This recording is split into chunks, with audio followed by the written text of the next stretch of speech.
Hello everyone, मैं नीलम तिवारी आप सभी का मैग्नेट ब्रेन्स में बहुत बहुत स्वागत करती हूँ। मैग्नेट ब्रेन्स एक ऐसा चैनल है जहाँ पर आपको किंडरगार्टन से लेके 12th क्लास तक का सारा स्टडी मटेरियल बिल्कुल फ्री अवेलेबल करवाया जाता है। तो जैसा कि हमने विसर्ग संधि का अभी पहले पार्ट में आपको कहा था कि उत्व संधि हमने आपको बता दी थी। इसके बाद उत्व संधि का ही एक दूसरा भाग आता है, कहते हैं हशी च। हशी च, ठीक है। अब ये हशी चा क्या होता है इसको भी अपन समझ लेते हैं। अर्थात यहाँ पे बताया क्या है कि उत्व संधि, उत्व का अर्थ होता है ऊ का हो जाना, है ना, उत्व का भाव। भाई त्व जो शब्द होता है वो किसी भी शब्द में जब त्व लग जाता है तो वो उसके अंदर उसका भाव बताने लगता है। जैसे रत्व कहा अर्थात र का भाव आ जाएगा, शत्व कहा तो श का भाव आ जाएगा, कहेंगे शुत्व का भाव आ जाएगा। जो व्यंजन संधि में हम शुत्व कहते हैं तो उसका हो जाता है कि श और च का भाव आना है, ठीक है। चरत्व संधि कहेंगे तो इसमें कहेंगे कि चर का भाव आ जाएगा, ठीक है।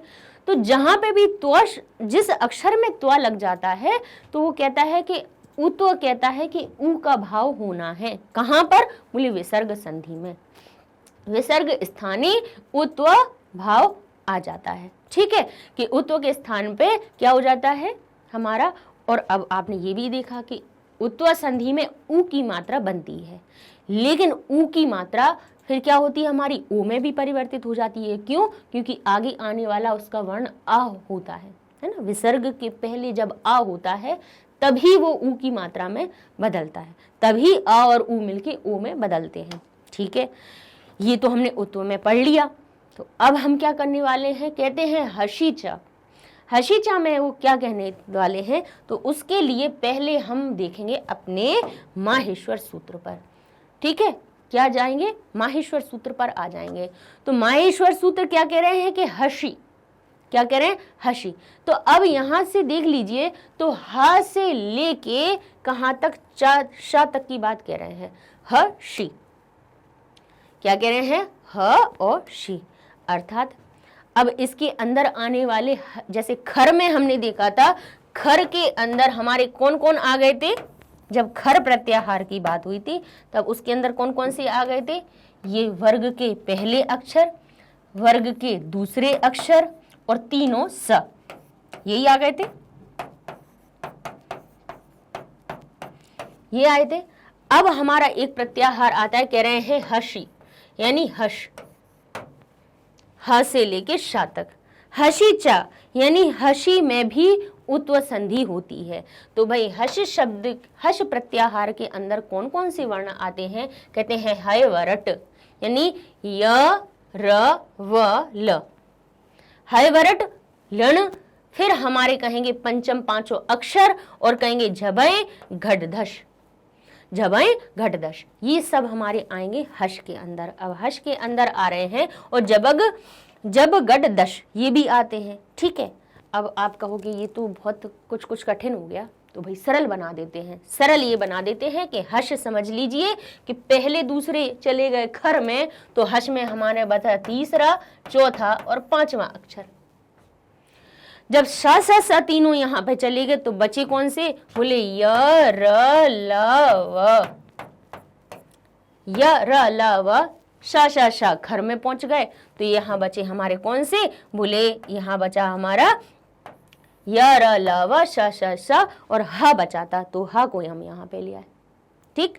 तो अब अगर हम कहें तीसरा, चौथा, पांचवा हर वर्ग का, तो देखिए ये तीसरा, जब गडदश में तीसरा मिल गया, फिर कहें झभय घटधश, इसमें बोले इसमें चौथा मिल गया, फिर कहें कि य म इंगण न, इनमें बोले इसमें हमारा क्या मिल गया? पांचवा अक्षर मिल गया। और बोले है हयवरट और लण में हमारे कितने मिल गए? बोले य र ल व और ह मिल गए, ठीक है। तो जश आप समझ गए। अभी हम कहते ना कि हशी च, तो आप हशी में आप भूल जाते कि क्या होना है, कहाँ से ये हश शब्द में कहाँ से इतने अक्षर समाहित हो गए, तो इसलिए ये माहेश्वर सूत्र हमने आपको बता दिया, ठीक है। तो चलते हैं अपने उत्व संधि के दूसरे भाग पर। तो ये क्या कह रहे हैं कि हशी च, च का अर्थ होता है और, क्या होता है? और। अर्थात इनके कहने का मतलब क्या है कि उत्व का भाव तो आएगा, कहां पर और आ सकता है? कह रहे हैं हशी च, हशी के साथ भी हर्ष होने पर भी उत्व हो जाएगा। कौन? बोले विसर्ग। इसी में लीजिए आपकी पूरी संधि का सार समझ में आ गया। कह रहे हैं कि उत्व होगा, उत्व का भाव आएगा, यानी जो विसर्ग हमारा उत्व में बदलेगा, लेकिन कहां पर? बोले हर्ष होने पर। और अगर हर्ष हो आ जाता है तो वहां पर भी हमारा क्या बनेगा? बोले जो विसर्ग है वो उत्व में परिवर्तित होगा।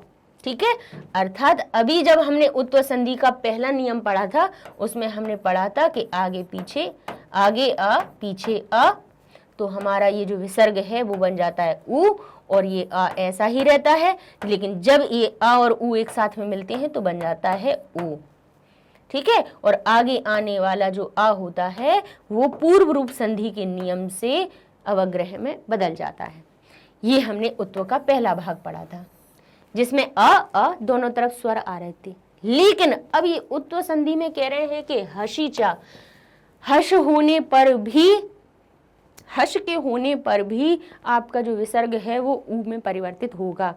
तो भाई ये पीछे वाला आ है, अब वो गायब हो जाएगा। आगे तो आ जैसा का तैसा रहेगा, पीछे वाला जो अ है वो कहेगा कि यहाँ पे हर्ष के अंतर्गत आने वाले वर्ण कौन कौन से होते हैं? बोले 3 4 5 हो गए हर्ष। कौन? 3 4 5। 3 4 5 से समझ रहे हो कौन सा? बोले तीसरा अक्षर, यानी क का तीसरा अक्षर ग, ग घ और इंगा। पहले दूसरे तो खरने ले लिए, सत्व संधि में चले गए, अब ये इनकी बात आ रही है। भाई ये बेचारे कहाँ जाएं? का खा के साथ में सा लग गया, फिर हमारे पा फा के साथ में, यानी पहले दूसरे अक्षरों के साथ में तो स लग गया, बाकी के बचे वर्ण भी तो आ सकते हैं ना पीछे, उनका क्या होगा? तो कह रहे हैं ज झ और य। फिर कह रहे हैं ट ठ हो गया, तो कह रहे हैं ड ढ ण। फिर कह रहे हैं थ, फिर कह रहे हैं द ध और न, और प फ के बाद ब भ और म, और तीनों सा उधर चले गए खर के साथ में, सत्व संधि में चले गए, तो ये क्या बचे? बोले य र ल व और ह। बोले हर्ष के अंदर ये सब बचे हुए हैं, ये सब बचे हुए हैं। तो क्या कह रहे हैं? अगर शॉर्ट में देखें तो 3 4 5, 3 4 5 को बताने के लिए हमने ये आपके लिखे हैं, ये तीसरा चौथा पांचवा, ये अक्षर यारा ल व ह, ये अगर आ जाए, या फिर क्या आ जाए? य र ल व य ह। यदि ये आ जाते हैं तो हमारा जो विसर्ग है तब भी आ होने पर तो ओ में बदल ही रहा था, विसर्ग के बाद आ जब लिखा हुआ था तब तो ये ओ में बदल ही रहा था। लेकिन अगर हर्ष भी आ जाते हैं, इनको क्या कहते हैं अपन शॉर्ट में? हर्ष, हर्ष प्रत्याहार में आते। बोले ये में इनमें भी अगर आ जाते, ये भी अगर कोई वर्ण लिखे होंगे तब भी हमारा विसर्ग पहले तो ऊ में बदलेगा, उत्व आदेश होगा इसको, और आ के होने पर, क्योंकि इसके आगे पहले से ही आ बैठा हुआ है, तो दो स्वर एक साथ में जब आते हैं तो मिलकर एक नया गुण बन जाता है ओ। ठीक है, ओ हो जाएगा, और फिर यहाँ पे फिर कोई परिवर्तन नहीं होगा। अ लिखा हुआ होता तो वो अवग्रह बन जाता, लेकिन यहाँ पे ये हमारे क्या है? सारे व्यंजन वर्ण हैं, तो इनमें हमारा कोई परिवर्तन नहीं होगा, ये ऐसे के तैसे ही लिखे रहेंगे। मतलब इन्हें आप जैसे के तैसे ही लिख दीजिएगा। ठीक, इतना लिख सकते हो। ये अब आपका इसका भी एक शॉर्ट फॉर्म हो गया। ठीक है, विसर्ग के पहले आ लिखा हुआ हो, ठीक है, कोई मात्रा ना हो, किसी उस वर्ण पे कोई मात्रा नहीं हो, और उसके बाद अ हो, तब तो अवग्रह वाला हो जाएगा, तब तो ओ होना ही है। और बाकी के अगर ये सब भी अक्षर आ जाएंगे तो तब भी हमारा जो विसर्ग होगा उ उत्व संधि के भाव से ओ में बदल जाएगा, और बाकी के जो शब्द आगे आने हैं उनको वैसा का वैसा लिख देना है, कोई परिवर्तन नहीं करना है। ठीक है, जैसे अब हम ले लेते हैं उदाहरण। तो कहते हैं तपह वनम, क्या लिखा हुआ है? तपह वनम। तो अब आप देखेंगे तप में आ छुपा हुआ है, अलग कर दिया। पहले तो ये जो देखिए पीछे वाले को ज्यादा इसमें कोई छिड़खानी नहीं करते हैं। जब हम यहाँ पे आपको समझा देते हैं कि जैसे लिखा है तपह और लिखा है वनम, तो जब भी विसर्ग संधि का चल रहा होगा कार्यक्रम, है ना, उसमें जो भी परिवर्तन कर रहे होंगे, तो अपन पीछे वाले शब्द को ज़्यादा नहीं छोड़ते, कुछ नहीं छेड़ते हैं इसको हम ऐसे ही लिखा रहने देते हैं। पहले तो हम सिर्फ ये देखते हैं कि हाँ भाई जो विसर्ग है उसके बाद कौन सा है, बोले व लिखा हुआ है, तो बोले है बरट में से तो व आ गया, ठीक है, हर्ष वाला वर्ण आ रहा है, यानी तीसरा चौथा पांचवा या फिर या र ल व और ह, तो बोले व तो आ गया इधर, ठीक है। तब अब हमें पता है कि इसमें उत्व संधि का भाव होना है, तो इसके लिए हम पहले इसको तोड़ेंगे। तो ये त, फिर पा को तोड़िए, तो पा में पहले आ मिला हुआ है, तो जैसे ही आ को अलग किया तो हमारा प हो गया आधा। अब ये हमने अलग अलग लिख दिए, सब ये लिखा हुआ हमारे पास। वनम को की छेड़खानी हम अभी नहीं करेंगे, क्या करेंगे, ये त लिख देंगे, पा को ऐसा ही लिखा रहने देंगे आधा।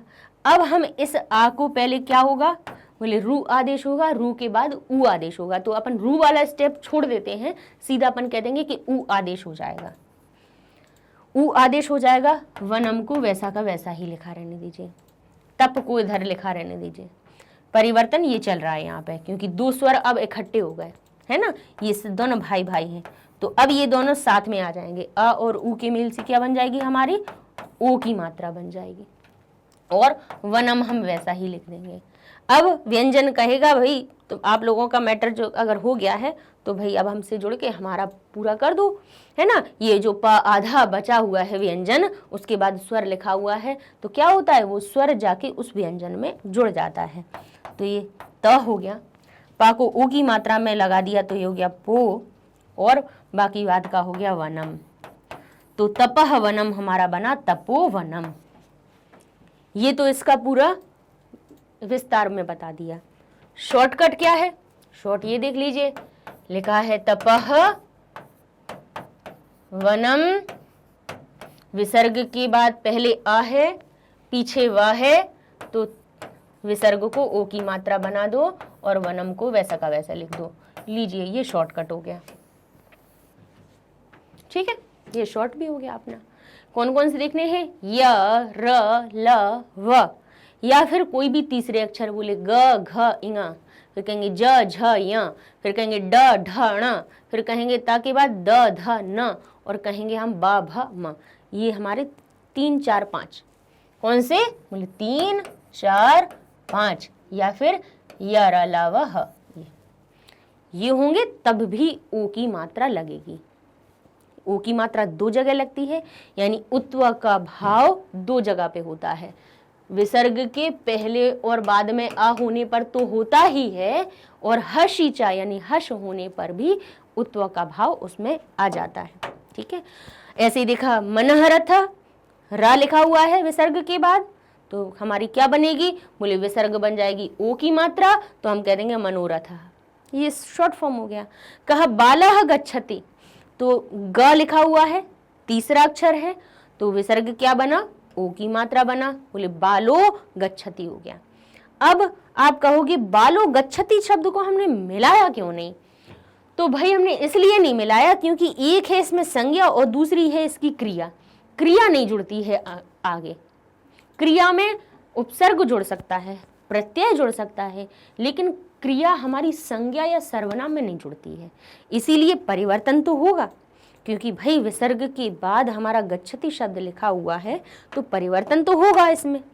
तो परिवर्तन ये हुआ कि गा के होने पे विसर्ग ओ की मात्रा में बदल गया, लेकिन गच्छति जो शब्द है वो धातु है, यानी क्रिया है, तो इसको बालो गच्छति अलग अलग लिखा, ठीक है। तो भाई किसी चीज के होने पर उसमें परिवर्तन तो होता है, विसर्ग के बाद स्वर है, व्यंजन है, मात्रा है, क्या है, परिवर्तन तो होगा उसमें, लेकिन जुड़ेगा कहाँ पे, बोले जहां पर क्या होगा, बोले जैसे 2 संज्ञाएं हो गई, जैसे मन रथ, मन और रथ 2 शब्द हो गए, बन गया मनोरथ, ठीक है। तप वन, तप के लिए वन, ठीक है। तो यहाँ पे भी तप शब्द क्या बता रहा है, हमारी एक तपस्या का एक भाव बता रहा है, और वन एक जगह का नाम बता रहा है, तो ऐसे में तो बन गया। लेकिन जहाँ पे काम ही अलग हो रहा हो, क्रिया अलग हो रही हो, तो वहां पर क्रिया को अलग लिख देते हैं, ठीक है। तो ये हमारा बन जाएगा बालो गच्छति, ठीक है। तो अब हम अपने नेक्स्ट वीडियो में यहाँ पर हमने आपके विसर्ग संधि में भी जैसे आपको सत्व दी हुई थी, तो हमने सत्व और उत्व उनके भी दो दो पार्ट आपको क्लियर कर दिए। ठीक है, 4 ये वीडियोस में आपके सारे उत्व संधि और सत्व संधि को बता दिया है। अच्छा, अब एक 9th वाले बच्चों के लिए हम ये चीज़ बता रहे हैं कि एक और संधि होती है रत्व संधि। क्या होती है? रत्व संधि, यानी विसर्ग के स्थान पर रा का भाव हो जाता है, विसर्ग के स्थान पर रत्व बन जाता है। तो भाई ये चीज़, ये आपको जो जो चीज़ें हम यहाँ पर आपको अगर छोड़ रहे हैं तो वो इसलिए छोड़ रहे हैं क्योंकि इनको हमने 10th की ग्रामर में प्लेलिस्ट में पूरा लगा दिया है, पूरे एक एक चीज़ को बता दिया है। ठीक है, तो यहाँ पर अब हमारी विसर्ग संधि भी खत्म होती है। अब हम नेक्स्ट वीडियो में अपने इससे, आपने कहीं कहीं पे देखा होगा ना कि भाई 2 शब्दों में बीच में इनको जोड़ना भी होता है, यानी संधि भी होती है। यानी कहते हैं कि राम और आगच्छति को इसमें आप जोड़ दीजिए, रामः आगच्छति। ठीक है, लिखा हुआ है, लेकिन कई बार आपने देखा होगा कि वहाँ पे संधि होती नहीं है, यानी कोई परिवर्तन नहीं होता है। संधि का होना ये हुआ कि भाई शब्द के बीच का जो प्लस का साइन था वो तो हट गया, लेकिन शब्द जैसे कि तैसे रहे, कोई परिवर्तन नहीं हुआ। संधि में परिवर्तन तो होता ही है, लेकिन कौन सी ऐसी परिस्थितियां आती हैं कि जब संधि नहीं होती है, यानी दोनों के बीच का प्लस का साइन तो हट जाएगा लेकिन दोनों शब्दों में कोई परिवर्तन नहीं होगा। ऐसा कहाँ पे होता है वो अब हम आपको नेक्स्ट वीडियो में बताएंगे, और उसके साथ में भी संधि से जुड़े हुए जैसे आपके उदाहरण आते हैं या फिर आपके अभ्यास कार्य आते हैं, उनको भी हम आपको आपके नेक्स्ट वीडियो में पढ़ाएंगे। तो चलते हैं अपने फिर अभ्यास कार्यों की ओर, तब तक के लिए धन्यवाद।